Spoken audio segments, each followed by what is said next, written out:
Indian can forget this day. 2 years ago, the Pulwama attack happened. We pay homage to all the martyrs we lost in that attack. We are proud of our security forces. Their bravery will continue to inspire generations. Modi साहब, अभी तो हकाइक पर बहुत गर्द पड़ी हुई है। बहती गंगा में हाथ धोते रहिए, क्योंकि फिल वक्त तो अर्नब गोस्वामी जैसे सहाफती गिद्ध आपकी पीठ ठोंक रहे हैं। लेकिन जब कभी भी आपके दौर की तारीख लिखी जाएगी, कोई भी भारतीय इस दिन को नहीं भूलेगा, क्योंकि पुलवामा हमले में जान देने वाले सिपाहियों की औलादें राष्ट्रीय सेवक संघ के परवरदा भारतीय वजीर आजम मोदी से ये सवाल जरूर करेंगी कि महज भोले भाले भारतीय अवाम को पाकिस्तान फोबिया से गुमराह करने और इलेक्शन जीतने के लिए अपने ही लोगों के खून से होलियां क्यों खेली जाती रहीं। कितने शर्म की बात है कि पुलवामा हमले का ड्रामा कभी का बेनकाब भी हो चुका, दुनिया भर में भारत की रुसवाई भी हो चुकी।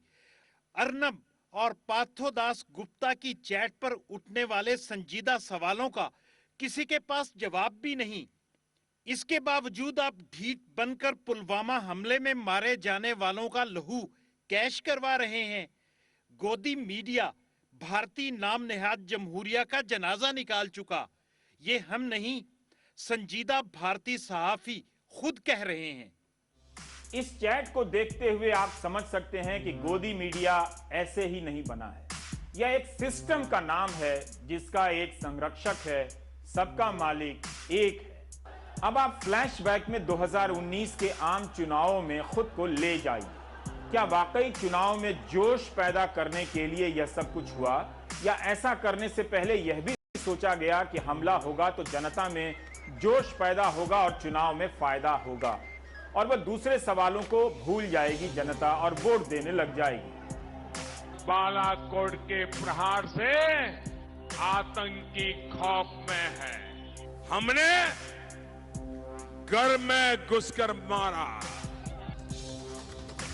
क्या मोदी की जीत से खामोश हो गया विपक्ष, पूछता है भारत।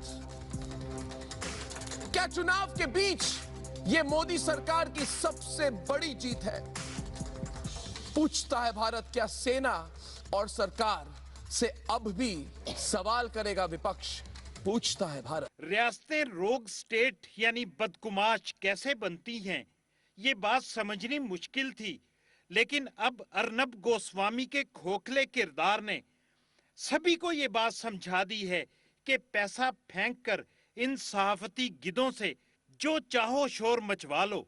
पूरे देश को कहना चाहता हूं कि हम 130 करोड़ हिंदुस्तानी सेना के साथ हैं। जिसको सेना पर भरोसा नहीं, उनके लिए एक ही रास्ता है, वो पाकिस्तान चले जाए। जो लोग कहते हैं, मैं कहूंगा जिनको विश्वास नहीं सेना पे, पाकिस्तान चले जाओ। और जो लोग बॉलीवुड की आड़ में पाकिस्तान की मदद कर रहे हैं, उन्हें देशद्रोही क्यों ना कहा जाए। पाकिस्तान और भारत अमनो सुकून से कैसे रह सकते हैं? मसले कश्मीर पर गुफ्तगू कैसे हो सकती है? कश्मीर पर भारत रोजे अव्वल से लाजवाब था, जिसका अब ये हल ढूंढा गया है कि जंग का सा माहौल पैदा किए रखो और गुफ्तगू की नौबत ही ना आने दो। लेकिन भारत इस हरबे में भी नाकाम होगा इंशाअल्लाह।